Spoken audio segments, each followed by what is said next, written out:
Hello mga ka-Pirch! Nakatanggap akong emergency mula sa YouTube. Which means, sinerch ko lang to may police sa ilalim ng tulay lyrics. Then, nung nag-scroll down ako, may nakita akong nakakakilabot na upload ni Kaalaman. Nasaan siya? KRA Stories. Which means, eto siya. May duguan yung play button at yung kanyang merch. At makapapakinggan nyo to sa kanyang FB page. Kung di pa kayo nakaka-subscribe sa channel na to, i-subscribe nyo na yan mga ka-PH. At ganito, nagsimula ang istorya kay Kaalaman. Parang meron siyang clue, so paparinig ko sa inyo.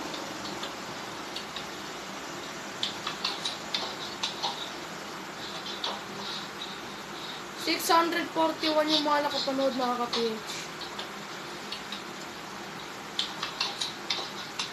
May mga nakakapagsabi naman na okay, in this logican image, I think Kaalaman is on vacation.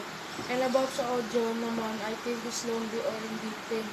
Pero sa aking comment, parang isang clue po siya eh. Kasi sabi may dugo daw sa merch at play button niya eh. And po yung aking comment mga ka-PH.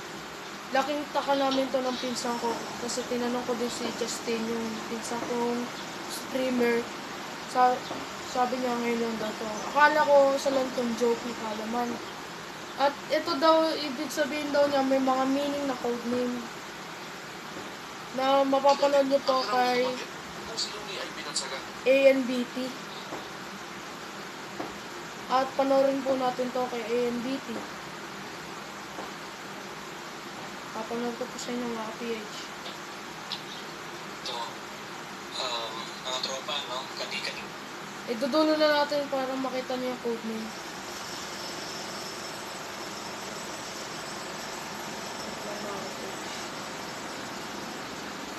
Parang hiningal, and then parang napaiyak. In which na ayaw ko naman mag-isip ng masama. Na sana ay huwag naman sana. Napaiyak. Alam naman natin na si Kaalaman ay merong pamilya. Meron siyang anak, may asawa. Kaya, hindi ko rin alam kung para saan yan. And then, kung mapapansin yung mga tropa, kung mapapansin nyo, no?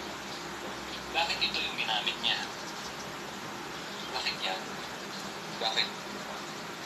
Bakit may hook? Bakit may bundok? Bakit mapuno? May daan? Bakit? May... Kasi mga ka-PH, kung tititigan niyo siya, which means sabi ng iba, ikinidnap daw ito, na parang dinala siya sa kabundukan.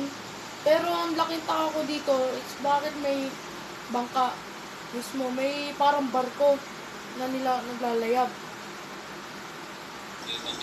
Tsaka meron daw siyang video daw na umiiyak siya, tapos duguan ng play button, parang picture niya mga ka-PH. Grabe yung sinapit ni Kaalaman. Yung nasama si Kaalaman, ay pag-pray po natin siya para mahanap din natin at so makakapagbalik na siya sa normal. And sabi ng iba din, doon daw yung sa post ni Pepsi Paloma nung rape case. At doon daw siya na-kidnap, sabi ng iba. So pinanood natin kay KRA Stories. So dito na po nagtatapos ang ating video. Maraming salamat po sa panonood ng emergency natin mula kay Kaalaman. At nagpapaalam po, Jared PH. Bye!